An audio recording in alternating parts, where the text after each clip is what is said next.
Além disso, durante esse século XIX, como eu falei, a sequência de golpes de Estado e revoluções que acontecem, ela não só impedia que a economia do país se desenvolvesse ali dentro, mas ela também impedia que os outros países, no caso, a Inglaterra, a França, os Estados Unidos, confiassem também nos países latino-americanos para fazer os seus investimentos. Então, se por um lado você teve eles investindo na independência da América Latina, dos países da América Latina, por outro você teve daí a cobrança dos empréstimos, que gerou vários problemas, por exemplo,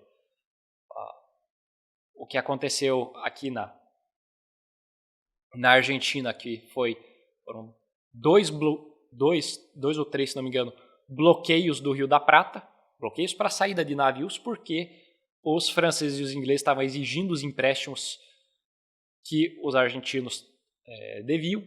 No México você tem uma coisa parecida acontecendo duas vezes, que foi o primeiro bloqueio do México, ou como ela é conhecida na história, a Guerra dos Pastéis. Guerra dos Pastéis porque o negócio começou da seguinte maneira. Durante um golpe que aconteceu na cidade do México, a padaria de um imigrante francês acabou destruída. E daí o cara foi reclamar para o governo mexicano que ele precisava de compensação pela destruição da padaria dele. E o governo mexicano tava nem aí. Ele foi fazer o quê? Ele foi pedir para o governo francês compensação pelos danos sofridos à padaria dele. Aí o governo francês, ouvindo as reclamações dele e de vários nacionais franceses que viviam no México, resolveu então enviar o exército para bloquear a saída que o México tinha para o mar e exigir o pagamento das reparações por causa dos danos às propriedades dos franceses que viviam no México. Então, por isso que se chama essa aí de Guerra dos Pastéis, por causa da padaria do sujeito lá que acabou destruída durante as violências que estavam acontecendo lá na cidade do México naquela altura. Mas daí você tem, por exemplo, o segundo bloqueio do México, segunda intervenção francesa no México, que daí é mais tensa. Por quê? Você estava vivendo naquela rivalidade entre os liberais e os conservadores. Então, nos anos anteriores, o México já estava passando por um regime centralista, algo ao qual os liberais eram opostos, porque os liberais defendiam o federalismo.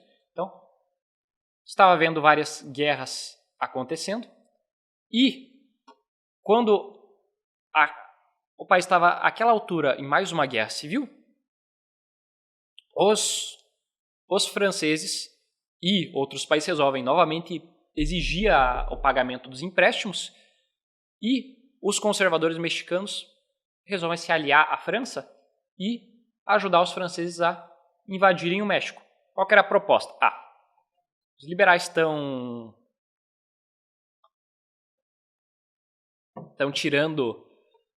fazendo confisco de propriedades da igreja, estão querendo instaurar um regime federalista no México, dividir o país em republiquetas.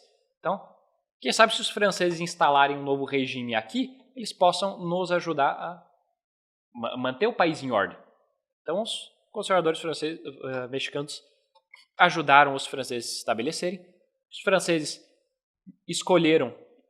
ofereceram para um príncipe austríaco o governo do México. Então, começa aí o segundo Império Mexicano, porque já tinha tido um primeiro Império Mexicano antes, que foi nos 2 primeiros anos de independência, daí ele foi derrubado.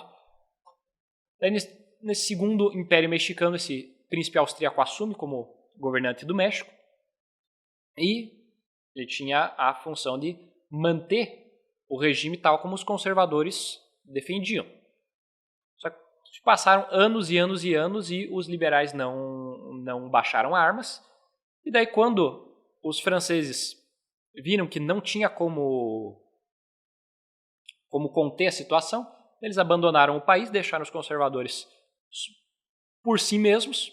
Resultado da